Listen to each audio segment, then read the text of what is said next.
Assalamualaikum warahmatullahi wabarakatuh.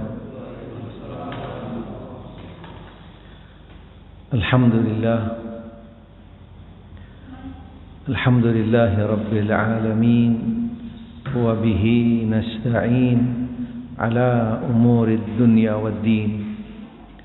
Wassalatu wassalamu ala nabiyyina Muhammad wa ala alihi wa ashabihi wa man tabi'ahum bi ihsanin ila yaumiddin, amma ba'd. Subhanaka la ilma lana illa ma 'allamtana innaka antal alimul hakim. Farabbi shrah li sadri wa yassir li amri wahlul 'uqdatam min lisani yafqahu qawli. Allahumma rzuqni al-ikhlasa fil qawli wal 'amal fis sirri wal 'alan. Ma'asyiral muslimin wal muslimat rahimani rahimakumullah. Bapak Ibu sekalian, jamaah Masjid Nurul Islam yang mudah-mudahan senantiasa dirahmati oleh Allah Subhanahu wa taala. Alhamdulillah wa syukrulillah, pada pagi hari ini tentunya dengan izin serta takdir dari Allah Subhanahu wa taala, kita dipertemukan, dikumpulkan di dalam majelis ilmu.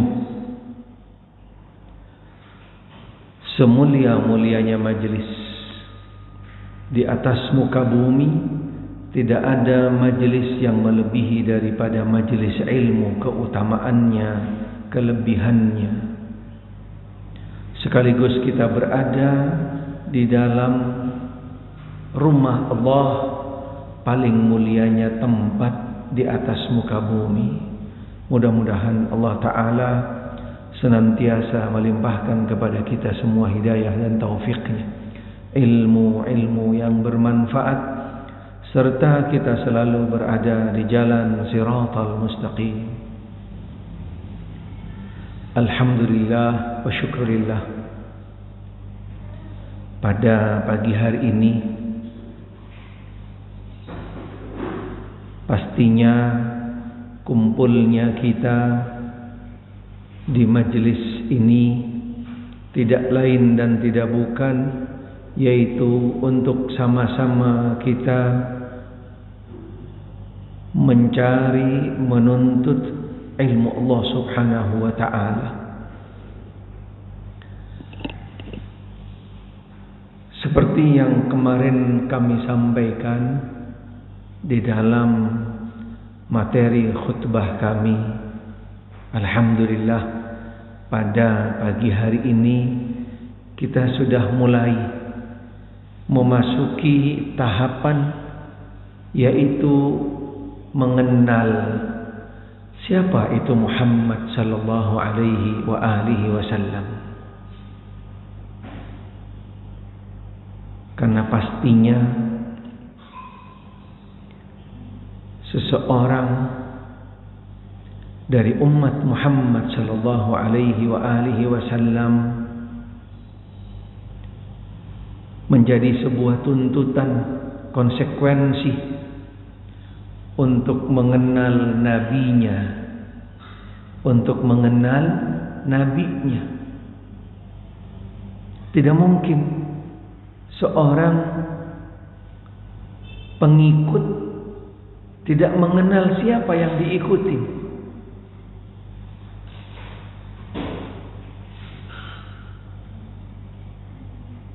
Karena pastinya ketika kita sudah mengenal Nabi kita Muhammad sallallahu alaihi wa alihi wasallam,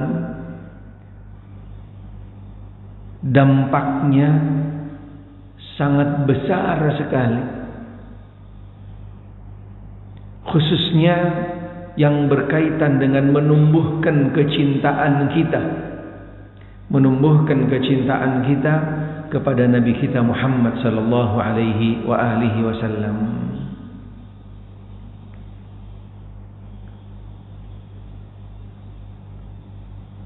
Karena tidak mungkin seseorang akan begitu saja cinta tanpa mengenalnya. Tidak mungkin. Tidak masuk akal. Tidak logik. Siapapun dari kita akan melakukan apapun bentuknya, apapun yang kita inginkan, baik yang sifatnya hal-hal yang biasa-biasa saja, apalagi yang besar, pastinya diawali segala sesuatunya dengan kenal dulu. Karena mohon maaf, realita yang ada, yang kita sama-sama saksikan pada saudara-saudara kita yang selama ini mereka mengaku cinta Nabi, tapi mereka tidak mengenalnya, tidak tahu siapa sebenarnya Nabi kita Muhammad sallallahu alaihi wa alihi wasallam. Sehingga mudah-mudahan dengan kajian ini, dengan materi yang insyaallah kita akan pelajari bersama, yaitu materi tentang mengenal siapa itu Muhammad sallallahu alaihi wa alihi wa sahbihi wasallam melalui sirahnya, melalui perjalanan kehidupannya. Bahkan nanti juga akan lebih luas, kita akan kenal teritorial, geografis, di mana beliau tinggal. Bahkan keadaan-keadaan yang ada pada sebelum kelahiran beliau, menjelang kelahiran beliau, dari mulai masa kelahiran beliau, perkembangan kehidupan beliau dan seterusnya, sampai nanti beliau diangkat menjadi Nabi dan Rasul. Kemudian perjalanan dakwah beliau yang nanti akan diakhiri, yaitu masa akhir daripada kehidupan beliau setelah hijrah dari Mekah menuju ke Madinah. Satu persatu daripada tahapan perjalanan ini, mudah-mudahan nanti kita akan kenalin, kita akan pahami, kita akan pelajari. Karena dengan tanpa kita mengikuti satu demi satu, tahap demi tahap tentang perjalanan kehidupan Nabi sallallahu alaihi wasallam, kita tidak akan mengenal beliau dengan seutuhnya. Yang kedua, khawatir kita akan salah persepsi, akan salah pandangan, akan salah pemahaman tentang Rasulullah sallallahu alaihi wasallam, tentang keluarga beliau, dan juga khususnya tentang di mana tempat beliau waktu dilahirkan. Mudah-mudahan kami nanti akan sampaikan beberapa muqaddimah yang berkaitan dengan, yaitu perjalanan kehidupan Nabi sallallahu alaihi wa alihi wasallam berdasarkan sumber-sumber yang tepat dan benar, bukan kembali kepada sekedar cerita, sekedar omong-omongan, atau sekedar kabar burung, atau katanya dan seterusnya, atau bahkan daripada yaitu info-info, sumber-sumber yang dalam tanda kutip negatif, ada perspektif di dalamnya, yaitu sengaja ingin mendiskreditkan, menyelewengkan daripada sirah perjalanan kehidupan Nabi Muhammad sallallahu alaihi wa alihi wasallam. Karena kita di dalam agama Islam punya prinsip, Pak. Di dalam agama Islam kita punya prinsip, dan ini harus menjadi prinsip setiap muslim. Apalagi yang sangat erat kaitannya dengan masalah akidah, masalah ibadah. Tidak mungkin kita tidak kembali kepada sebuah prinsip dasar yang kuat dan tepat. Prinsip kita, bagaimana kita selektif. Bagaimana kita selektif di dalam mengambil sumber. Bagaimana kita bisa memilah dari sumber yang tepat, yang murni, yang berkaitan dengan agama. Ini prinsip kita. Jangan nanti kita malah salah ambil sumber, salah mengambil, yaitu yang namanya pemahaman. Sehingga setiap dari kita harus mengambil daripada sumber yang tepat, yang benar, yang sumbernya adalah qala Allah, qala Rasulullah sallallahu alaihi wa alihi wasallam. Ini sumber dasar prinsip kita di dalam beragama. Apalagi yang berkaitan dengan Nabi kita Muhammad sallallahu alaihi wa alihi wasallam tidak dibenarkan. Bahkan diancam orang-orang yang mengatasnamakan Nabi sallallahu alaihi wa alihi wasallam. Ternyata info-infonya, kabar-kabarnya, berita-beritanya adalah tidak bisa dipertanggungjawabkan. Salah satu contoh fenomena yang sedang beredar. Ini kembali kepada keutuhan dan kebenaran, keotentikan daripada agama Islam yang sedang viral, sedang ramai, didiskreditkan oleh salah seorang yang mengaku orang intelektual, orang yang paham Islam, orang yang notabene katanya orang sudah cukup panjang lama jam terbangnya di dalam pendidikan, di dalam mengenai agama dan seterusnya. Subhanallah. Tapi ternyata pemahaman-pemahamannya, pandangan-pandangannya, na'udzubillah min dzalik, sangat-sangat menyedihkan, sangat memprihatinkan, memancing kemarahan daripada umat Islam, memancing kemarahan umat Islam. Salah seorang di antara mereka mengatakan bahwasanya ketika menafsirkan salah satu firman Allah Subhanahu wa taala di dalam Al-Qur'an surat Al-Maidah ayat yang ketiga, Al-yawma akmaltu lakum dinakum wa atmamtu alaikum ni'mati. Pada hari ini ya Muhammad, aku sempurnakan agamamu dan aku sempurnakan nikmatku atasmu, dan satu-satunya agama yang aku ridhoi adalah agama Islam. Tapi apa menurut yang bersangkutan ketika menafsirkan ayat ini bahwasanya ini tidak menunjukkan bahwasanya agama Islam agama yang paling sempurna? Bukan. Ayat ini menunjukkan bahwasanya Muhammad sallallahu alaihi wa alihi wasallam sudah selesai tugasnya, dan agama Islam masih terus berkembang mengikuti situasi, kondisi, zaman, tempat, budaya, daerah. Innalillahi wa inna ilaihi rajiun. Siapa ente ngomong begitu? Subhanallah. Dari mana sumbernya? Padahal tidak ada satupun para ulama dari mulai abad ketiga ketika munculnya ulama tafsir,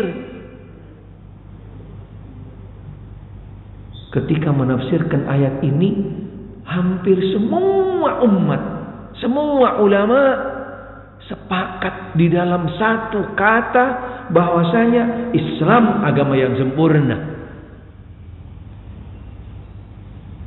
Tapi ini muncul baru seseorang kagak tahu dari mana tuh, dari gua kali keluarnya. Subhanallah. Innalillahi wa inna ilaihi raji'un. Yang kedua mengatakan bahwasanya, hai umat Islam, Anda jangan mengeklaim bahwasanya Anda satu-satunya agama yang diterima dan nantinya akan masuk surga. Yang bersangkutan mengatakan bahwasanya semua agama bisa masuk surga. Semua agama bisa masuk surga. Belum tentu. Dan tidak benar kalau Anda mengeklaim bahwasanya Anda saja yang akan masuk surga. Innalillahi wa inna ilaihi raji'un. Banyak beberapa pendapat-pendapatnya yang benar-benar menyimpang, mendiskreditkan Islam dan umat Islam. Ini salah satu bukti. Yang pertama bahwasanya yang bersangkutan tidak kembali kepada sumber yang benar. Tidak kembali kepada sumber yang murni, yang punya garis otentik, yang sumbernya datangnya dari wahyu yang disampaikan oleh Nabi Shallallahu Alaihi Wasallam. Yang kedua, sebagai bentuk kehati-hatian bagi kita semua, ketika kita tidak segera membentengi, mempersiapkan diri kita dengan ilmu yang benar dari sumber yang tepat, kita akan terbawa oleh syubhat-syubhat tadi. Kita akan terkontaminasi oleh kerancuan-kerancuan pemahaman yang tadi. Karena tidak kembali kepada sumber yang tepat, pemahaman yang lurus yang datang dari Allah dan Rasulnya. Sedang viral luar biasa, merusak, bahkan bisa sampai mencuci otak daripada umat Islam yang memang dia kosong, tidak punya benteng, tidak punya prinsip-prinsip tadi. Apalagi orang-orang yang memang tidak paham dengan agama Islam. Tujuannya bagaimana agar kultur-kultur, budaya, pemahaman-pemahaman yang dalam tanda kutip mereka sekarang sedang menggalakkan istilah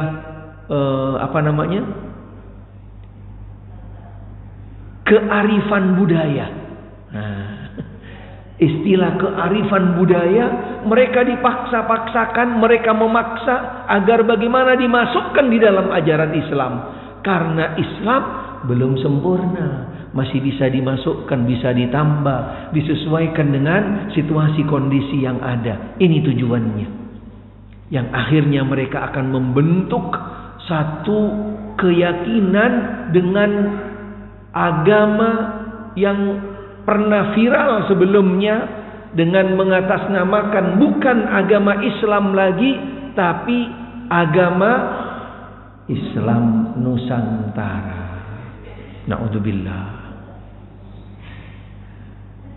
Jadi kalau kita ikutin bagaimana strateginya, sangat canggih, sangat strategis.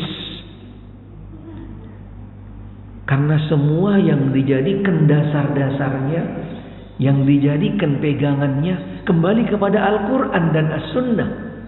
Kembali kepada Al-Quran dan As-Sunnah. Tetapi mereka selewengkan makna yang benar. Mereka diskreditkan Islam dan umat Islam, yang akhirnya mereka masukkan pemahaman mengikuti selera dan kemauan mereka. Na'udzubillah min dzalik. Ini salah satu bukti fenomena yang sedang kita hadapin, yang kondisinya tidak sedikit daripada saudara-saudara kita umat Islam masih terbawa ke sana. Tapi bagi mereka yang paham dengan Islam, yang sudah belajar agama Islam, yang sudah memahami tentang kesempurnaan, keutuhan daripada Islam, pastinya akan meninggalkan begitu saja pemahaman ini. Tidak mudah terbawa, terkontaminasi. Ini sedikit yang ingin kami jelaskan tadi tentang pentingnya Bagi kita semua di dalam beragama, kembalilah kepada dasar-dasar yang prinsip yang ada dalam agama kita. Sumber-sumber yang benar dan yang tepat, yang sumbernya datangnya dari qala Allah, qala Rasulullah sallallahu alaihi wa alihi wasallam. Salah seorang ulama menjelaskan di dalam perkataannya, beliau mengatakan tentang pentingnya seseorang di dalam mengambil sebuah dasar melalui jalur yang jelas, yang otentik, yang dinamakan di dalam ilmu riwayah dengan sanad. Ada sanadnya jelas, dan sanadnya berlanjut kepada Nabi kita Muhammad sallallahu alaihi wa alihi wasallam. Beliau mengatakan, al-isnad minad din. Seseorang ketika akan mengambil agama, akan mengambil sebuah informasi, kabar apapun bentuknya, apalagi yang berkaitan dengan akidah, dengan ibadah, melalui jalur tadi, yaitu sanad yang bersih, yang lurus, yang otentik, yang akurat. Kemudian beliau mengatakan, al-isnad minad din, fanzur ahadukum amman ta'khuduna. Sehingga hendaklah kamu harus selektif. Dari mana kamu ngambil, dari siapa kamu menerimanya. Ini prinsip yang ada di dalam agama kita. Kita kembali kepada poin kita tentang sirah. Sirah Nabi kita Muhammad sallallahu alaihi wa alihi wasallam. Pastinya kita pun juga harus bisa sangat-sangat hati-hati memilah daripada sumber-sumber yang tepat, yang benar, yang murni, yang lurus, yang akurat, yang benar-benar kembalinya kepada Nabi kita Muhammad sallallahu alaihi wa alihi wasallam. Karena dari saudara-saudara kita juga yang mereka dengan sekedar mengatasnamakan sebuah kecintaan, mengatasnamakan cinta, kurang selektif, tapi tidak didasarin dengan dasar-dasar prinsip yang tadi, hanya sekedar cinta kepada Nabi, tapi mereka tidak kembali kepada prinsip yang tadi. Akhirnya banyak hal-hal yang disandarkan, yang dikaitkan dengan Nabi kita Muhammad sallallahu alaihi wa alihi wasallam tidak benar, tidak tepat. Dari mulai yaitu info-info, kabar-kabar yang sifatnya lemah, palsu, bahkan dibohongkan atas nama Nabi sallallahu alaihi wasallam. Salah satu contoh, mungkin sebagian dari kita pernah mendengar, mungkin pernah di salah satu majelis atau mungkin acara-acara yang mereka adakan, yang mereka menganggap sebagai bentuk ekspresi cinta, tapi tanpa dengan yaitu jalur-jalur cara-cara yang tepat.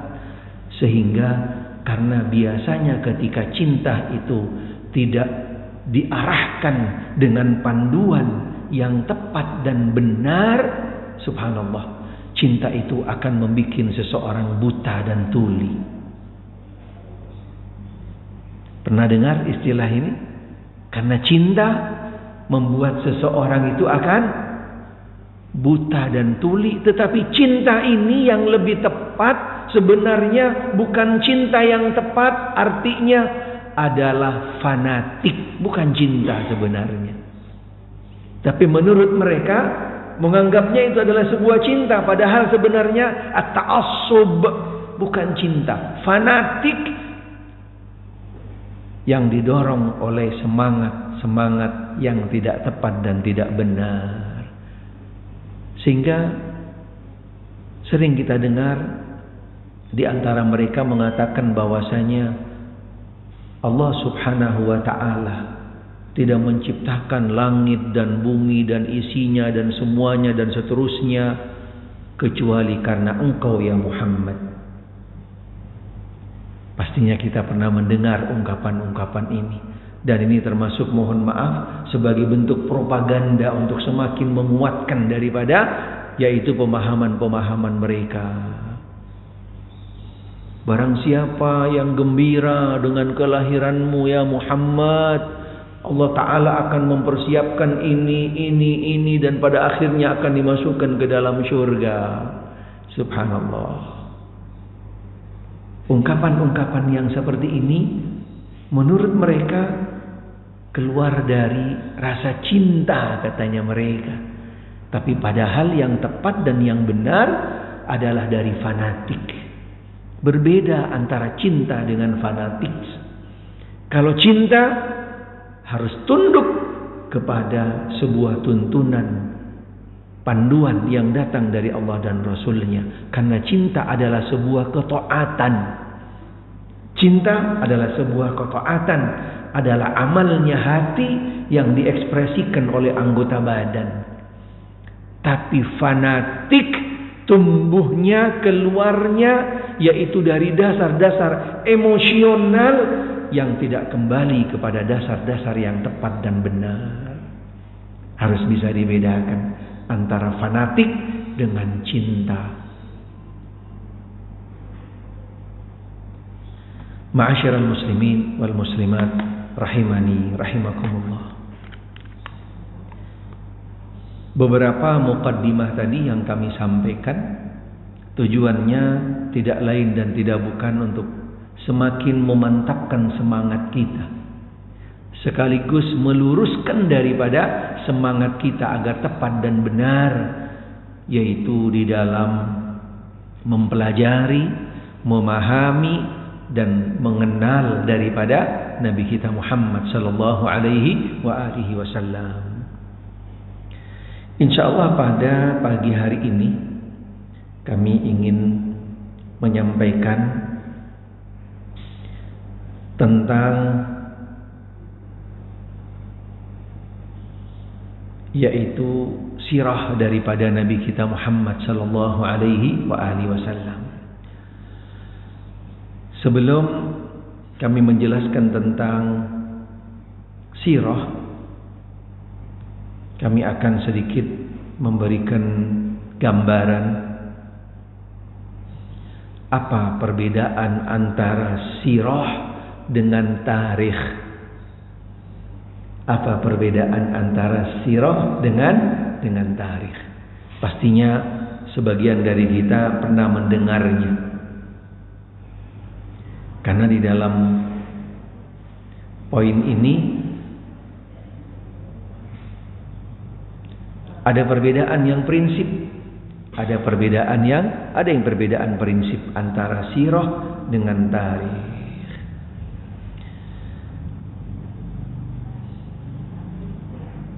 Menjadi metodologi, disiplin ilmu di dalam menyampaikan sebuah materi dan juga penjelasan tentang sebuah bab atau judul pasti akan diawali dengan dua, yaitu tentang definisi makna dan definisi secara istilah. Dan ini harus kita kenalin. Dan ini harus kita pahamin, karena ini akan lebih memudahkan kita untuk memahami sebuah materi, sebuah bab pembahasan. Karena ketika hanya kita sekedar langsung masuk kepada pembahasan tanpa melalui poin ini, pastinya kurang sedep. Kalau boleh diartikan gitu kan, kurang mantep. Sehingga kami sedikit perlu jelaskan at-tarikh. Asal kalimatnya at-tarikh yaitu daripada arakha. Yuqalu arakhal kitab haddada tarikhahu. Arakha bermakna yaitu diberikan batasan-batasan. Diberikan batasan. Jadi ketika kita meletakkan batasan di dalam sebuah kitab seperti ini misalnya, diberikan batasan, secara bahasa ini diberikan tarikh. Diberikan tarikh, atau mungkin lebih mudah maknanya diberikan checklist tanda sampai di sini, mulai dari sini, di sini ada catatan dan seterusnya. Itu secara bahasa. Ditarikhin gitu kan. Ada tarikhnya enggak? Nah, ada tandanya tidak? Ada batasannya tidak? Itu secara bahasa. Tapi ketika dikembalikan secara istilah, at-tarikh sifatnya dia lebih umum, lebih luas daripada sekedar sirah. Karena at-tarikh fannun yabhathu an waqa'iz zaman min haythiyatit ta'yin wat tawqit bal amma kana fil alam wa mawdu'uhu al-insanu waz zaman. Kalau tarikh adalah secara istilah sebuah fun, sebuah pelajaran, sebuah kajian yang berkaitan dengan apapun yang terjadi dari perjalanan sebuah zaman, daripada sebuah zaman. Dan di sana akan ditandain tentang kejadian-kejadian besar, kejadian-kejadian, catatan-catatan yang fenomenal dan seterusnya, dari mulai tempat dan waktunya, di mana yang meliputi seluruh alam, seluruh alam, dan yang menjadi objek utamanya daripada pembahasan tersebut yang berkaitan dengan manusia dan waktu zaman perjalanannya. Itu tarikh. Berarti sifatnya luas, dari mulai sebelum adanya dunia misalnya, sebelum diciptakan Adam alaihissalam, atau dimulai daripada penciptaan Adam sampai akhir zaman nanti. Itu tarikh. Bisa kembali kepada seorang nabi atau tokoh, bisa kembali kepada bagaimana perpecahan hancurnya dunia. Karena dunia dulu awalnya tidak seperti ini. Tidak seperti ini.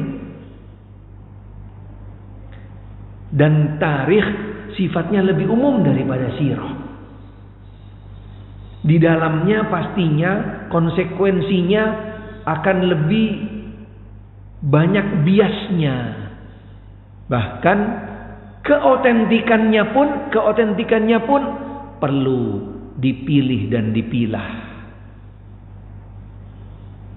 Seperti contohnya misalnya tarikh yang berkaitan dengan Nabi Adam. Nabi Adam katanya diturunkan di Jabal Rahmah. Kata siapa?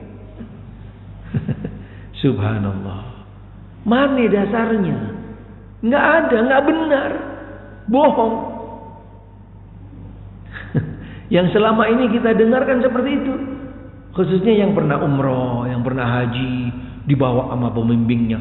Ini Jabal Rahmah, tempat pertemuannya Adam dan Hawa. Subhanallah. Coba tanyain, dulu di sini RT-nya siapa yang nyatet? Nggak ada. Karena pada zaman beliau diturunkan belum ada apa-apa di atas muka bumi. Belum ada apa-apa. Sehingga pencatatannya pun juga dipertanyakan. Yang jelas, yang pasti, sumbernya yang tidak bisa dilakukan dan tidak boleh kita mengingkari, bahwasanya Allah Ta'ala menurunkan Adam dan Hawa. Selesai. Ini yang dasarnya Quran. Beta diperintahkan oleh Allah Ta'ala, ya Adam, ya Hawa, turun kamu. Itu benar, karena itu perintah Al-Quran. Setelah proses turunnya bagaimana, di mana turunnya, pakai pesawat apa, kendaraannya apa, pakai pakaian apa tidak, itu tidak menjadi sebuah prinsip bagi kita. Ini faedah ilmu yang harus kita ketahui. Jadi ketika kita tahu prinsip seperti yang tadi kami sampaikan, nggak gampang mau dikibulin, dibohongi. Apalagi mohon maaf, seperti ceritanya kalau pada jemaah umroh haji gitu kan, lagi di sana tadi tuh dibawa oleh guide-guide yang Allah musta'an. Mudah-mudahan Allah beri hidayat mereka. Ya Allah, ceritanya kemana-mana, Masya Allah. cerita Jabal Rahmah lah, tempat turunnya Adam dan Hawa lah. Oh ini merpati dulu yang bantuin Nabi. Ya salam. Masya Allah. Untuk kita yang mungkin belum pernah sebenarnya mendengar, dan bagi kita mohon maaf yang memang tidak punya prinsip awalnya, apalagi kita di sana datang di negeri yang mungkin bukan negeri kita, diceritakan oleh orang yang mungkin lebih awal dari kita. Oh iya, manggut aja padahal dibohongin kita. Subhanallah. Inilah pentingnya ilmu. Pentingnya kita belajar, pentingnya kita memilih dan memilah, selektif di dalam mengambil sumber. Bahkan ada salah seorang menceritakan ke kami, jamaah sampai ketika melewati yang namanya Arafah, melewati padang Arafah. Akhirnya si guide ini katanya, kebetulan yang cerita ini seorang ustadz ke kami. Dia ikut pertama kali untuk bagaimana bisa memahami teritorial yang ada di Mekah. Dia pengen tahu nih kualitas guide-nya gimana, kira-kira seperti itu. Dia duduk aja menjadi pendengar. Sampai di Arafah, di tengah jalan diberhentiin supirnya. Pak, berhenti Pak. Sama si guide, turun. Bapak Ibu sekalian, coba lihat ke sebelah kiri. Di sana ada tanah lapang. Dari sanalah Allah Ta'ala mengambil tanahnya buat menciptakan Adam. Masya Allah. Inna lillahi wa inna ilaihi raji'un. Bayangkan. Subhanallah. Padahal Nabi Adam diciptakan di surga. Apa hubungannya sama tanah Arafah yang diinjek-injek sama unta dan segala macamnya? Inna lillahi. Jamaah, setelah diinfokan begitu, oh iya, takjub. Wah, tanah yang menciptakan. Ya Allah. Banyak sekali. Ini tarikh perjalanan dari mulai makhluk Allah atau Nabi yang pertama sampai kepada akhir zaman. Sifatnya tarikh. Kalau kita tidak kembali kepada sumber yang tepat dan yang benar, prinsip kita untuk memilih dan memilah, mohon maaf, siap-siap dibohongin kita. siap-siap dibohongin. Subhanallah. Tapi kalau kita sudah belajar, kita tahu gak bakalan gampang terima. Dan akan langsung muncul dari seseorang yang dia tahu dengan prinsipnya. Dari mana ente tahu? Mana dasarnya? Mana buktinya? Pasti akan dipertanyakan. Tapi karena kita memang sifatnya adalah gampang untuk mengikuti. Seperti yang tadi, gampang kita masuk di dalam yang namanya fanatik. Yang penting dari si fulan benar, nggak ada yang salah. Wah, subhanallah. Padahal semua perkataan, siapapun yang mengatakan apapun isinya selain yang datang dari Allah dan Rasulnya, ditolak ketika bertentangan dengan Allah dan Rasulnya. Ini sekilas tentang tarikh tadi. Sifatnya lebih umum daripada sirah. ومن خلال هذا التعريف للتاريخ تتضح علاقة السيرة وأنها علاقة وثيقة إذ تمثل السيرة حقبة معينة من هذا التاريخ. Sehingga dengan keumuman daripada tarikh ini, karena sifatnya dia umum mencakup segalanya, otomatis di dalamnya ada sirah. Ada sirah, berarti antara tarikh dengan sirah ada keterkaitan yang kuat yang tidak bisa dipisahkan. Fa'ilaqatuha idzan bitarikh ilaqatul juz bil kull. Keterkaitan antara sirah dengan tarikh yaitu keterikatan bagian kecil daripada tarikh dengan bagian yang besar, bagian kecil dari as-sirah dengan bagian yang besar yang ada di dalam tarikh. Al-kull atau al-juz ma'al kull. Yang kecil dengan yang besar atau yang lebih luas. Mohon maaf, bismillah.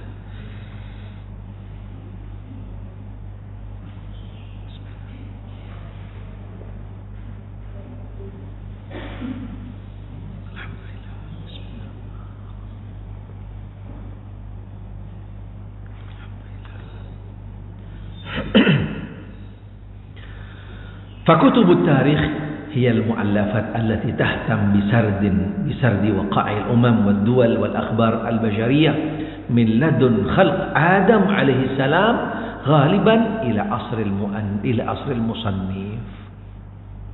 Kitab-kitab tarikh biasanya di dalamnya menjelaskan tentang dari mulai penciptaan Adam alaihissalam yang berkaitan dengan Adam, dan juga berkaitan dengan perjalanan tadi, perjalanannya bagaimana sampai begini, begitu dan seterusnya, yang kembali kepada masa-masa pemerintahan daripada mulai khilafah, kemudian kepada kerajaan, kemudian kepada perjalanan-perjalanan berikutnya umat-umat yang terdahulu, termasuk daripada kaum Ad, kaum Samud, daripada Nabi Saleh, Nabi dan seterusnya. Ini perjalanan tarikh, daripada perjalanan tarikh sampai kepada masa penulisnya. Karena gak mungkin dia bisa memprediksikan yang nanti akan terjadi di tahun yang akan datang. Sampai di mana masa kehidupan penulis. Seperti kitab At-Tarikh misalnya Al-Bidayah wan Nihayah. Al-Bidayah wan Nihayah berakhir di masa yaitu yang beliau kira-kira dapat untuk memprediksikan berdasarkan buku-buku yang ada yang sebelumnya, yang di sana juga beliau sedikit jelaskan tentang apa yang nanti akan terjadi di masa yang akan datang, kembali kepada dasar-dasar yang sampai kepada beliau. Amma kutubus sirah berbeda dengan kitab sirah. Amma kutubus sirah an-nabawiyah, kalau sudah sirah berarti dia dibatasin dengan sirah kenabian. Sirah kenabian dari siapa?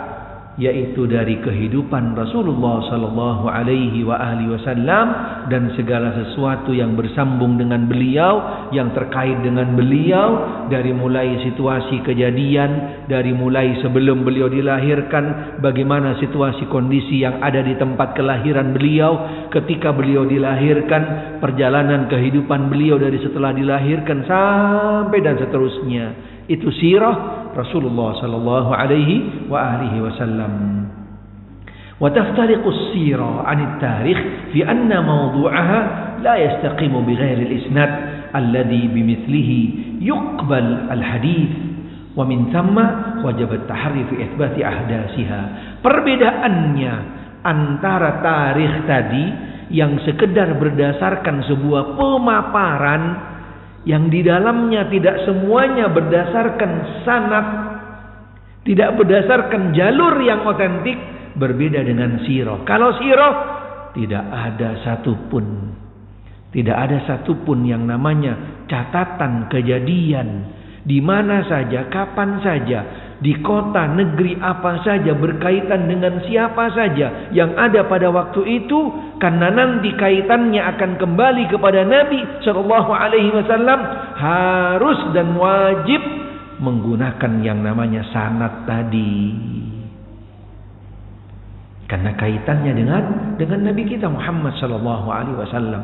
Tidak dibenarkan dan kita tidak terima ketika sesuatu yang disandarkan kepada beliau padahal sebenarnya tidak tepat dan tidak benar. Contoh, antara kelahiran dan wafatnya beliau yang lebih jelas benar pasti catatannya yang mana? Yang mana? Hah? Ya Pak? Ahsan, barakallahu fik. Yang tepat dan yang benar, yang tidak ada satupun para ulama berbeda pendapat tentang kematiannya, tentang wafatnya. Apa sebabnya? Apa sebabnya?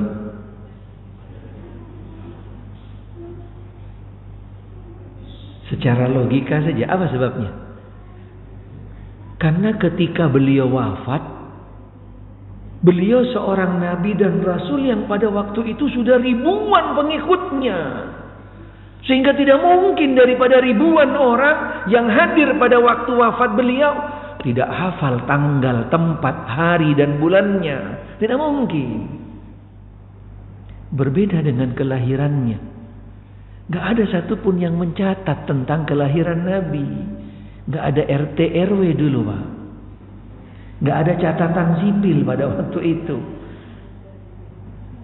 Gak ada akte kelahiran. Pastinya berbeda pendapat di dalam perbedaan yang sangat beragam dan banyak.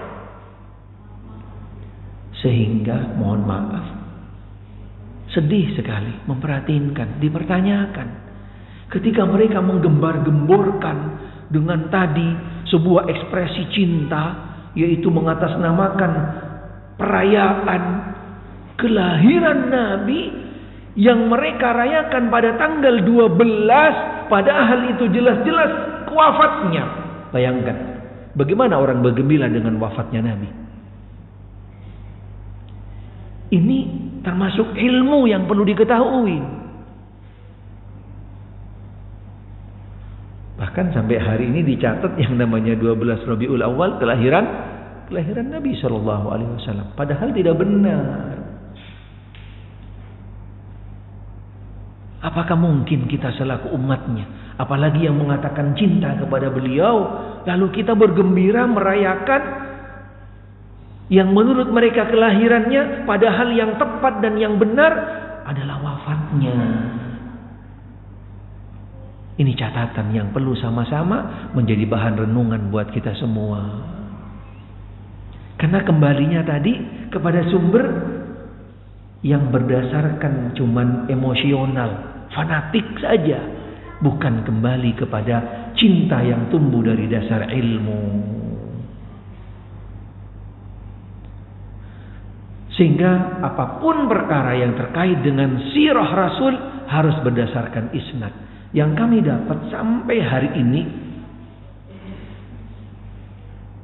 buku yang menjelaskan tentang sirah nabawiyah as-sahihah yang berdasarkan riwayat-riwayat yang sahihah, tidak ada yang mengungguli kitab ini. Walaupun ini belum diterjemah sebenarnya. Belum diterjemah. Ada beberapa buku sirah yang lain yang mendekati seperti sumber kitab ini. Ada seperti Ar-Rahiqil Makhtum, kitab tarikh atau sirah Ar-Rahiqil Makhtum yang ditulis oleh salah seorang ulama ahlul hadis dari India. Itu juga termasuk kitab yang sangat populer dan bagus dan punya kualitas dan diakui oleh internasional. Paling tidak nanti bisa kembali kepada buku itu menjadi pegangan kita. Ar-Rahiqil Makhtum. Karena melihat urgensi dan pentingnya bagi kita selaku umatnya untuk benar-benar menjaga, melindungi hal-hal yang tidak otentik, yang tidak benar, yang kembali kepada Nabi kita Muhammad sallallahu alaihi wasallam. Wala yanbaghi lil mu'arrikh alladhi ya'ni bis-sirah ay yaqhima naz'atahu adh-dhatiyah aw ittijahuha al-fikri wad-dini aw as-siyasi fi tafsir al-ahdas wa ta'liliha. Sehingga bagi seorang penulis sejarah Rasul tidak dibenarkan di dalamnya dia itu juga terpengaruh oleh beberapa pikiran-pikiran, pemahaman-pemahaman yang ada yang kembali kepada si penulis, latar belakang politiknya atau pemahamannya ataupun yang lainnya. Tidak bisa, karena di sana benar-benar sudah baku kembali kepada dasar-dasar sanad yang sudah ada, yang datang, yang sampai kepada si penulis. Jadi bukan sekedar penalaran, bukan kembali kepada perasaan, tapi kembalinya kepada riwayat-riwayat yang sahihah. يقول الدكتور البوت كنا كتاب السيرة وعلماؤها لم تكن وظيفتها بصدد ahdathis sirah illa tathbit ma huwa thabitun minha bimiqyasin ilmi yatamathalu fi qawaid mustalahul hadith al-muta'alliqa bikullin min as-sanad wal matan. Sehingga para penulis sirah, mereka tugasnya hanya sekedar mengumpulkan, kemudian coba mengklarifikasi tentang riwayat-riwayat tersebut, meluruskan dan membersihkan, dan mencari dasar-dasar yang akurat, yang otentik, yang kembali kepada sirah-sirah Nabi sallallahu alaihi wasallam, yang dilihat dari dua sisi, antara jalurnya dan teks yang menjelaskan tentang Rasul sallallahu alaihi wasallam, kembali kepada metodologi, yaitu yang namanya mustalahul hadis, ilmu dirayah dan ilmu riwayah. Faidan tahat bihim hadhihi alqawaid alilmiyah ila akhbar wa waqa'i waqafu indaha wa dawanuha. Setelah dia sudah mendapatkan sebuah kejelasan, kepastian, keakuratan sebuah berita, penjelasan yang kembali kepada Rasul, baru dia tulis, baru dia masukkan di dalam sirah Rasul sallallahu alaihi wasallam, duna ayyakhamu tasawuratihim al-fikriyah. Jadi jangan sampai terpengaruh oleh pemahaman pemikiran dia, au intiba'atihim an-nafsiyah, atau emosional yang ada di dalam perasaannya, au ma'lufatihim al-bi'iyah, atau terkait dengan situasi kondisi lingkungan keberadaan seorang penulis, ila syai'in min tilqal waqa'iq bila ta'abin au tahrif, bila tala'ub au tahwir. Benar-benar konsisten, benar-benar dia itu benar-benar sudah selektif, tidak ada pengaruh dari apapun, segi, sisi, kondisi, situasi, dan seterusnya. Hanya mutlak kembali kepada yaitu dasar tadi, yang melalui sanad melihat keotentikan, kelurusan, kebersihan sanadnya, dan ketepatan nas yang menjelaskan tentang sirah Nabi kita Muhammad sallallahu alaihi wasallam. Laqad kanu yarawun anna al-haditha at-tarikhiyya allati yatimmu al-wusul ila ma'rifatiha dhimna nafaq min hadhihi al-qawaid al-ilmiyah allati tattasimu bi muntaha ad-diqqah. Kemudian beliau menjelaskan dengan yang lainnya, yaitu tentang poin-poin yang tadi, yang kembali kepada bagaimana seseorang di dalam menjalankan sebuah penulisan tentang sirah harus berdasarkan prinsip-prinsip yang tadi, dengan meninggalkan segala macam bentuk yang namanya yaitu pengaruh-pengaruh yang ada dari luar, apapun pengaruhnya, atau juga pengaruh pemikiran daripada seorang penulis. Memahami kehujahan sirah nabawiyah dan metode dakwah Nabi.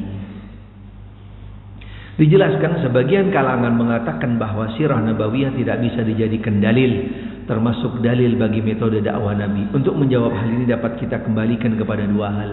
Yang pertama, sirah nabawiyah adalah bagian dari hadis. Tidak mungkin orang-orang yang mengatakan bahwa sirah yang kembali kepada Rasul kemudian tidak bisa dijadikan dasar, tidak benar.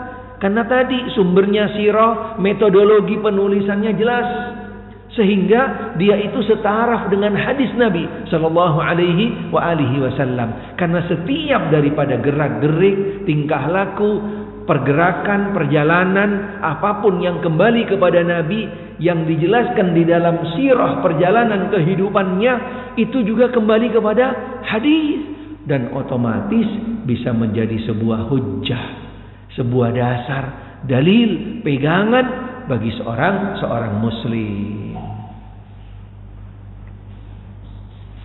Yang kedua, metode dakwah juga termaktub pada kitab-kitab hadis induk yang makbul, termasuk di dalamnya yang berkaitan dengan metode dakwah Nabi sallallahu alaihi wasallam.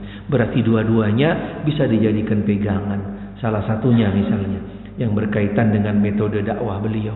Bagaimana beliau ketika berdakwah Walaupun ini kembali kepada sirah, perjalanan kehidupan beliau, tetapi dari sana bisa diambil sebuah metode dakwah, bisa diambil sebuah metode dakwah yang bisa dijadikan hujjah, pegangan, pedoman bagi kita-kita selaku umatnya, selaku pengikutnya. Salah satu contohnya, ketika di kota Madinah pada waktu itu Nabi sedang berada di masjid bersama para sahabat sallallahu alaihi wa alihi wasallam radhiyallahu taala anhum, dan Nabi sedang menyampaikan ilmu, menyampaikan tentang wahyu, tentang perkara yang berkaitan dengan agama. Sekonyong-konyong datang orang Badui. Orang Badui, subhanallah. Orang yang kagak kenal tentang kultur, nggak kenal tentang yang namanya tempat dan seterusnya, masuk ke masjid cari pojokan kencing. Masya Allah. Kayaknya zaman sekarang nggak bakalan ada yang begitu. Kalau ada pastinya ya orang sudah lepasan dari grogol nih kali. Subhanallah. Bayangkan bagaimana reaksi sahabat melihat seseorang yang datang ke masjid, subhanallah, nggak ngasih salam, nggak ngapa dan seterusnya, berdiri kencing. Subhanallah. Pastinya emosional sahabat beda dengan Nabi Shallallahu Alaihi Wasallam. Ketika sahabat mau bereaksi dengan hal tersebut, Nabi larang. Tunggu, biarin. Biar kelar dulu. Kalau di Uber bisa kemana-mana kencingnya. Subhanallah. Biarkan kelar dulu. Subhanallah. Ini metode Rasul. Ini dikisahkan di dalam sirah perjalanan kehidupan beliau. Dikisahkan di dalam sirah perjalanan kehidupan beliau. Bagaimana beliau berdakwah menghadapi seorang awam, orang yang masih baru, belum kenal agama, belum kenal batasan-batasan dan seterusnya. Subhanallah. Bagaimana metodologi beliau yang penuh kasih sayang, kelembutannya, dan juga metodologi beliau yang tidak terburu-buru, tidak tergesa-gesa. Subhanallah. Setelah selesai, Nabi panggil itu orang dan Nabi suruh sahabat baru tuh tempatnya bersihin. Subhanallah. Nabi panggil itu sahabat atau orang yang datang tadi itu, Nabi sampaikan begini dan seterusnya. Subhanallah. Apa yang terjadi? Dengan kelembutan, dengan metodologi dakwah beliau yang dikisahkan di dalam perjalanan kehidupan beliau. Akhirnya orang tadi simpatik luar biasa kepada Nabi Shallallahu Alaihi Wasallam. Padahal Nabi belum berdakwah kepada dia, belum mengajarkan apa-apa kepada dia. Nabi cuma panggil, Nabi tanya, kemudian Nabi jelaskan tentang ini masjid begini dan seterusnya. Subhanallah. Tertarik, simpatik dengan akhlak budi pekerti, dengan metode kelembutan yang ada pada Nabi Muhammad sallallahu alaihi wasallam. Di sini ada dua keterkaitan antara metodologi dakwah beliau di dalam perjalanan kehidupan beliau dan juga tentang beberapa hukum-hukum yang terkait yang juga dijelaskan di dalam sirah sebagai perjalanan kehidupan beliau. Ada metodologi dan juga berkaitan dengan hadis yang kisahnya, ceritanya berdasarkan hadis yang sahih, riwayat yang sahihah. Sirah Nabawiyah bagian daripada hadis dijelaskan oleh salah seorang ulama, Syekh Taqiyuddin An-Nabhani, dalam kitabnya Asy-Syakhsiyah Al-Islamiyah, menyatakan bahwa sirah adalah bagian dari hadis. Sirah pada dasarnya menggambarkan perbuatan, perkataan, ketetapan dan sifat-sifat Nabi Sallallahu Alaihi Wasallam. Sehingga sirah tidak bisa dipisahkan dengan yang namanya hadis. Sehingga salah satu sinonim daripada makna as-sunnah, makna daripada as-sunnah, sinonimnya adalah as-sirah. Segala sesuatu yang kembali kepada Nabi sallallahu alaihi wasallam. Yang di dalam hadis digambarkan secara tekstual hadis, tapi di dalam sirah digambarkan dari pemaparan berdasarkan hadis. Ini dia. Karena di dalam sirah di sana dipaparkan satu ketika ada datang seseorang menemui Nabi. Tapi kalau dalam hadis jaa rajulun, sifatnya lebih simple. Tapi kalau di dalam sirah tadi, tapi sirahnya juga berdasarkan teks hadis yang sahih tadi. Di sini ada sedikit penggambaran yang agak lebih luas, tapi kalau teks hadisnya dibatasin oleh yaitu bentuk teks yang sangat terbatas. Tapi dua-duanya punya kedudukan yang sama, yaitu yang semuanya kembali kepada hadis. Karena tidak keluar meliputi daripada yaitu perbuatan, perkataan, ketetapan Nabi kita Muhammad sallallahu alaihi wasallam dan juga sifat-sifat beliau. Sirah adalah sumber hukum syariat sebagaimana Al-Qur'an. Sehingga di dalam ayat-ayat di dalam Al-Qur'anul Karim itu yang sifatnya global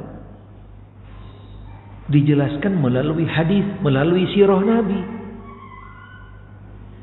Melalui sirah Nabi.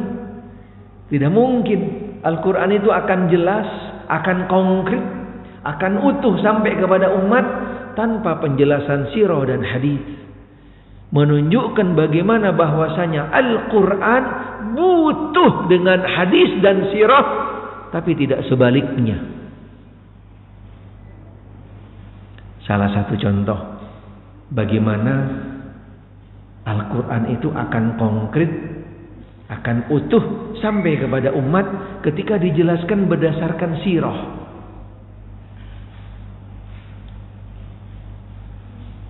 Salah satu firman Allah Ta'ala di dalam Al-Quranul Karim dalam surat Al-Baqarah, wa id ja'alna al-baita mathabatan lin-nas wa amna wattakhidhu min maqami Ibrahim musalla.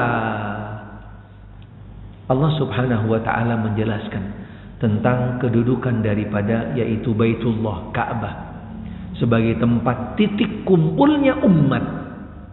Sebagai tempat titik kumpulnya umat, Ka'bah, dan sekaligus tempat yang dijamin untuk bisa memberikan keamanan, ketentraman bagi orang-orang yang datang, yang masuk dan yang tinggal di dalamnya. Wa amna. Kemudian Allah melanjutkan ayatnya, wattakhidhu min maqami Ibrahim musalla, dan jadikanlah maqam Ibrahim sebagai tempat sholat. Bagaimana maksudnya?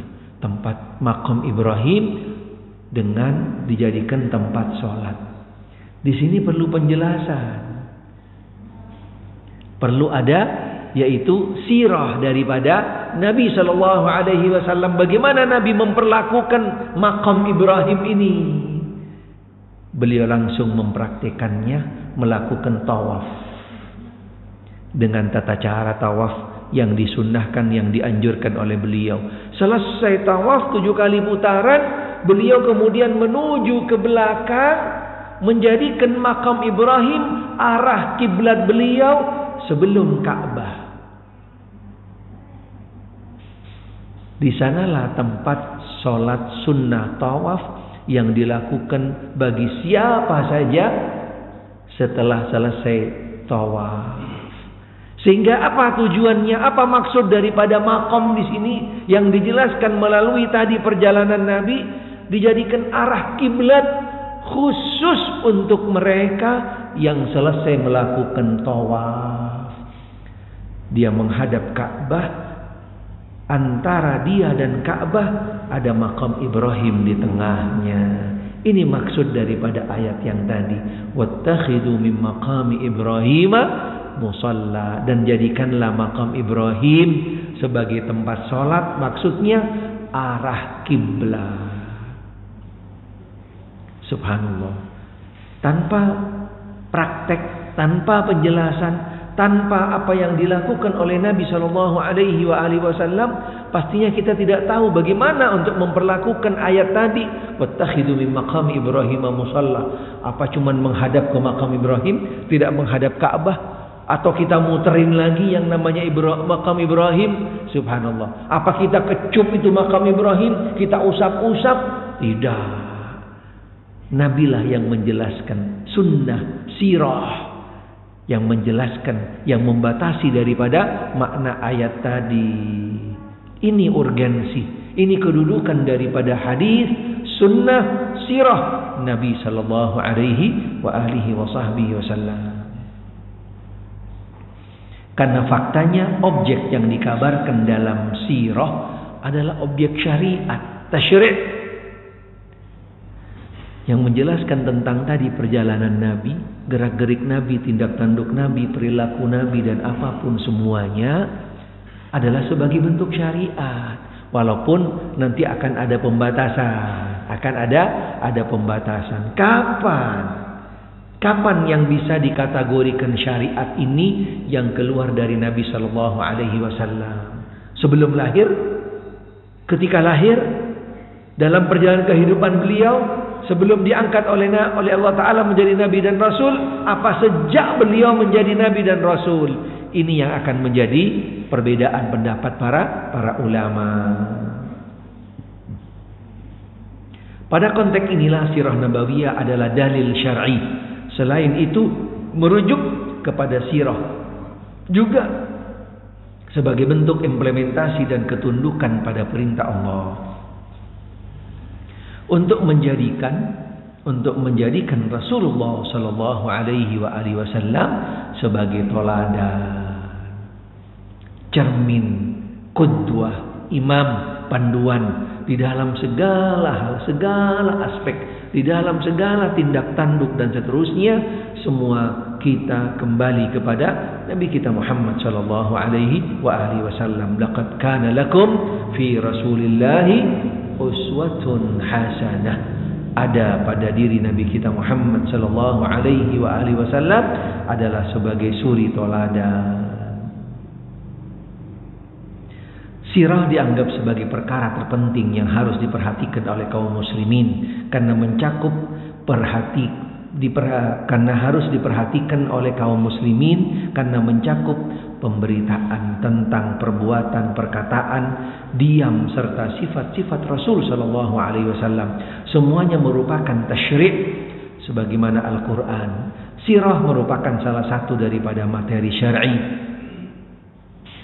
Materi tasyri', sirah merupakan bagian daripada hadis, dan apa saja yang sahih dalam sirah Nabi sallallahu alaihi wasallam baik secara riwayah ataupun dirayah dianggap sebagai dalil syarak karena termasuk sebagian daripada sunnah, apalagi meneladani Rasulullah sallallahu alaihi wasallam adalah perintah Allah. Sebagaimana Allah Ta'ala berfirman di dalam surat Ahzab tadi yang kami sampaikan, laqad kana lakum fi Rasulillahi uswatun hasanah. Sungguh telah ada pada diri Rasulullah sallallahu alaihi wasallam suri teladan yang mulia, yang agung. Dengan demikian perhatikanlah sirah dan mengikutinya adalah perkara yang syar'i. Sehingga setiap dari kita selain sirah sendiri memiliki urgensi sebagai sumber syar'i, sumber tasyri'. Seperti yang kami sampaikan tadi, sirah pun juga menjadi sebuah pemicu, pemberi semangat, akan membangkitkan kecintaan kita kepada Nabi Muhammad sallallahu alaihi wasallam. Kitab sirah yang dapat dijadikan rujukan tentu saja yang memiliki sumber dan jalur periwayatan. Terdapat perbedaan antara kitab sirah pada era periwayatan tadwin hadis dengan yang disusun pada zaman setelahnya. Ini yang kami sampaikan tadi tentang selain kita juga harus punya prinsip di dalam memilih memilah yang berkaitan dengan yang disandarkan kepada Nabi Shallallahu Alaihi Wasallam, kita pun juga harus memilih memilah sumbernya tadi, dari kitab yang mana yang kita ambil. Kalau cuman sekedar ada dalam kitab, ada disebutkan kitab fulan, ada dalam kitab kuning, biru, merah, wah, itu bukan sebuah rujukan referensi yang tepat. Kalau cuman nyebutinnya ujung-ujungnya ada dalam kitab, belum tentu. Karena yang menjadi pegangan kita bukan kitabnya sebenarnya, tentang keotentikan daripada isi yang ada dalam kitab tersebut. Berbeda dengan ada dalam kitab hadis sahih, selesai. Apalagi dijelaskan di dalam Al-Quran, mutlak udah. Tapi kalau cuma sekedar ada ini, ada kitabnya, Masya Allah, pastinya dari mereka-mereka sering kita dengar argumen-argumen yang seperti ini. Argumennya bukan keotentikan isinya, tapi hanya sekedar ini ada dalam kitabnya, ada kitabnya, kitab si A, kitab si B. Subhanallah, ternyata isinya lebih banyak bohongnya, palsunya daripada benarnya. Karena tadi kurang selektif, kurang bisa memilih, memilah. Padahal itu menjadi sebuah prinsip bagi seorang muslim. Penyusunan kitab sirah pada abad kedua sampai abad keempat adalah seperti yang dilakukan para ulama hadis dalam menyusun dan mengumpulkan hadis. Para ulama telah melakukan seleksi atas periwayatan dalam kitab-kitab sirah tersebut, menyebutkan mana yang sahih dan mana yang lemah. Terkait kitab sirah terdahulu, Syekh Taqiyuddin An-Nabhani menerangkan sebagai berikut. Metode orang-orang terdahulu dalam sirah dan tarikh bersandar pada periwayatan berita-berita. Para sejarawan memulainya secara lisan, dan generasi pertama yang menyaksikan perbuatan-perbuatan Rasul atau mendengar tentang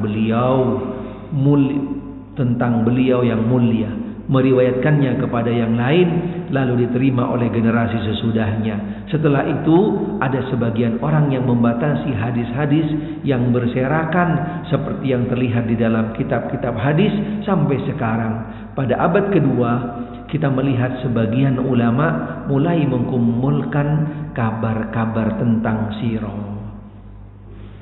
Ini kembali kepada pembukuan tadwinus sunnah atau tadwinul hadis, yang juga otomatis di dalamnya tadwinus sirah, yang di dalam masa perkembangannya adalah mengalami beberapa masa-masa periode-periode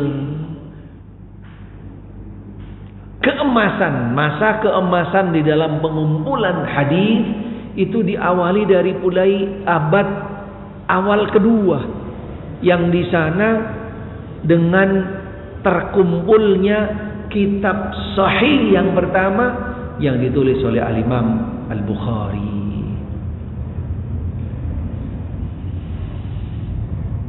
Yang beliau mulainya dari sejak abad kedua, masuk di abad kedua, karena beliau dilahirkan tahun 194 kira-kira. Yang wafatnya 256 atau 25 atau 263, kurang lebih seperti itu Imam Al-Bukhari. Antara Imam Al-Bukhari dan Imam Muslim tidak jauh berbeda, karena beliau juga menjadi muridnya Imam Al-Bukhari, dan dua-duanya muridnya daripada Imam Ahmad. Karena Imam Ahmad lebih awal meninggalnya, beliau dilahirkan 164, wafatnya 241 Imam Ahmad.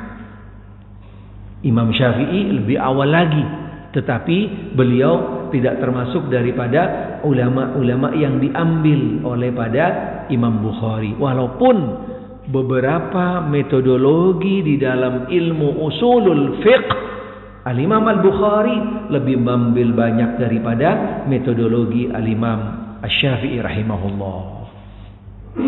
Karena Imam Syafi'i lebih awal, beliau lahirnya 150, meninggalnya 204. Meninggalnya 204. Al-Imam Asy-Syafi'i rahimahullah.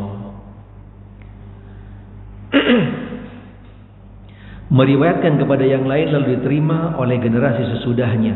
Setelah itu ada bagian orang yang membatasi hadis-hadis yang berserakan. Ini dia, periode awal sekedar mengumpulkan semua tanpa selektif.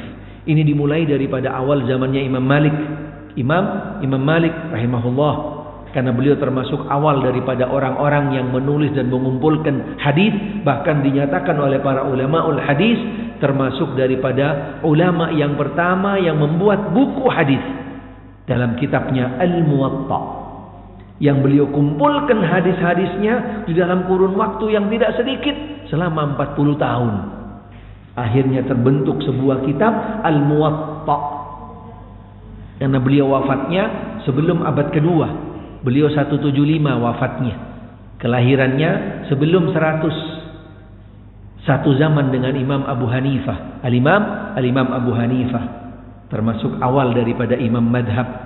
Walaupun Imam Abu Hanifah berada di Kufah, di Irak, Imam Malik berada di Madinah. Dua-duanya tidak pernah berjumpa. Dan Imam Abu Hanifah termasuk daripada orang-orang yang lahir di abad 100. Tapi beliau belum pernah berjumpa dengan sahabat. Belum pernah berjumpa dengan sahabat. Begitu juga Imam Malik rahimahumullah. Intinya proses daripada pengumpulan hadis ini materinya khusus. Materinya khusus. Karena kebetulan kami memang di spesialisasi hadis. Jadi perlu ada materi khusus kalau kita ingin tentang bagaimana penjelasan kronologi tentang pengumpulan hadis. Di sana penjelasannya sangat panjang dan luas. Dan ketika membahas tentang kronologi ini, kita harus tahu dan paham tentang zaman dari mulai kelahiran dan wafat mereka. Karena itu keterkaitannya antara yang mereka tulis, yang mereka catat dari generasi yang sebelumnya dan selanjutnya. Karena satu dengan yang lainnya saling berketerkaitan. Dari mulai zamannya Imam Bukhari, kemudian Imam Muslim, kemudian dilanjutkan. Dari Imam Malik yang pertama, kemudian setelah Imam Malik dilanjutkan oleh yaitu adanya Imam Asy-Syafi'i rahimahullah sebagai murid Imam Malik. Imam Asy-Syafi'i punya kitab juga hadis namanya Musnad Imam Asy-Syafi'i. Atau beliau banyak tuangkan hadis-hadisnya yang beliau dapat di dalam bukunya yang pertama Ar-Risalah. Ini buku pertama daripada Imam Asy-Syafi'i rahimahullah. Di sana menjelaskan tentang yaitu masalah fikih, masalah usul fiqh dan juga masalah hadis di dalamnya. Dilanjutkan oleh muridnya yaitu Imam Ahmad dengan kitabnya yang besar, yang luas, yang lebih komplit daripada kitab Al-Muwatta Imam Malik, Musnad Imam Ahmad, yang ada 10 atau 12 jilid sekarang cetakannya. Setelah Imam Ahmad barulah masa keemasan daripada penulisan hadis dan juga sirah sekaligus, yaitu di zaman Imam Al-Bukhari dengan kitabnya Sahihul Bukhari. Kemudian dilanjutkan dengan kitabnya Sahihul Muslim. Dan setelahnya daripada ulama-ulama hadis yang lain, dari mulai Imam Abi Dawud, Imam At-Tirmidzi, Imam An-Nasa'i, kemudian Imam Ad-Darimi, kemudian daripada ulama-ulama hadis yang lainnya yang menuliskan kitab-kitab atau mengumpulkan hadis-hadis Nabi sallallahu alaihi wasallam. Satu-satunya atau hanya 2 kitab yang hanya di dalamnya terdapat hadis-hadis yang sangat akurat dan bersih dan dinyatakan oleh para ulama tentang keotentikannya karena metodologi di dalam penulisan dan penyusunannya, hanya kitab Sahih Bukhari dan Sahih Muslim. Kitab hadis yang lainnya yang sebelum beliau dan juga yang setelahnya tidak kembali kepada metodologi hadis sahih, sehingga kedudukannya berbeda dengan Sahih Al-Bukhari dan Sahih Muslim. Sehingga sebuah hadis ketika mendapatkan recommended dari Bukhari dan Muslim dinamakan muttafaqun alaih. Sebagian digabungkan dengan sebagian lainnya. Pembukuan dilakukan melalui metode periwayatan dengan menyebutkan nama rawi dan orang yang meriwayatkan, persis sebagaimana yang dilakukan dalam hadis.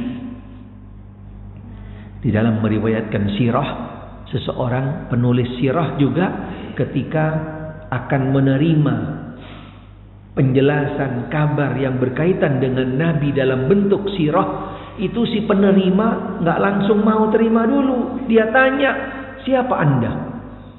Siapa guru Anda? Dari mana Anda belajar? Dicek dulu, diinterogasi dulu. Nggak asal main comot aja, nggak bisa. Subhanallah. Karena para ulamaul hadis, para ruwatul hadis, perawi-perawi hadis, baik yang kembali kepada perawi-perawi sirah, itu sama levelnya. Dan mereka sangat penuh dalam kehati-hatian. Ada kisah bagaimana kehati-hatiannya Imam Al-Bukhari di dalam mengambil riwayat daripada seseorang. Satu ketika Imam Al-Bukhari mendapatkan riwayat hadis. Karena ini sudah menjadi metodologi beliau, beliau tidak mau menerima hanya katanya. Beliau ingin mendengar langsung keluar dari lisan orangnya dan harus berjumpa. Berbeda dengan Imam Muslim, sehingga kedudukannya di tingkat yang kedua daripada Sahih Al-Bukhari. Karena Imam Muslim selama yang meriwayatkan satu dengan yang lainnya, walaupun tidak berjumpa, tapi satu zaman, bisa diterima. Tapi Imam Al-Bukhari tidak, harus dengan al-luqya. Namanya al-luqya dalam ilmu hadis, namanya al-liqa, harus dengan berjumpa. Suatu ketika Imam Bukhari dapat hadis dari salah seorang gurunya. Beliau bertanya, hadis ini dari mana? Siapa yang meriwayatkan? Beliau mendapat informasi, oh si fulan. Si fulan ada di mana? Ada di kota A. Beliau mampu dan bisa, beliau naik kendaraannya menuju ke tempat si fulan. Ketika sampai di kota tersebut, tanya, ini si fulan tinggal di mana? Oh di sana. Ada salah satu rumah nanti di pojok begini-begini dan seterusnya. Al-Imam Al-Bukhari dari kehati-hatian beliau, subhanallah. Dan ini langkah. Di zamannya langkah. Tidak pernah ada. Bagaimana kehati-hatian beliau di dalam memilih, memilah, dan akan mencatatkan sebuah hadis yang akan disandarkan kepada Nabi SAW. Sebelum beliau mendekat ke rumah tersebut, beliau lihat dari kejauhan orang yang tadi, yang meriwayatkan hadis tadi itu sedang memasukkan kambingnya ke kandangnya. Pakai apa? Kalau kambing itu biar mau nyamperin gitu kan, biasanya pakai apa? Pakai rumput kan? Pakai rumput. Tapi orang yang bersangkutan bukan pakai rumput, pakai serbannya yang hijau. Pakai serban yang dia pakai yang hijau, buat bohongin kambing. Imam Bukhari kaget, ya Allah, kambing dibohongin. Bayangin, kambing dibohongin. Imam Al-Bukhari sudah melakukan perjalanan, ketika melihat orang yang bersangkutan bohongin kambing, nggak jadi ngambil hadis dari dia, pulang balik lagi. Bayangin. Subhanallah. Kambing aja dibohongin, gimana aneh ntar gitu kan. Subhanallah. Inilah bagaimana juhud, usaha, perjuangan beliau-beliau rahimahumullah di dalam menjaga sebuah hadis riwayat yang disandarkan kepada Nabi Shallallahu Alaihi Wasallam. Sangat hati-hati, sangat selektif dan seterusnya. Tujuannya bukan hanya sekedar mencari popularitas beliau, tidak. Tapi beliau benar-benar menjaga keotentikan sebuah riwayat yang disandarkan kepada Nabi Shallallahu Alaihi Wasallam.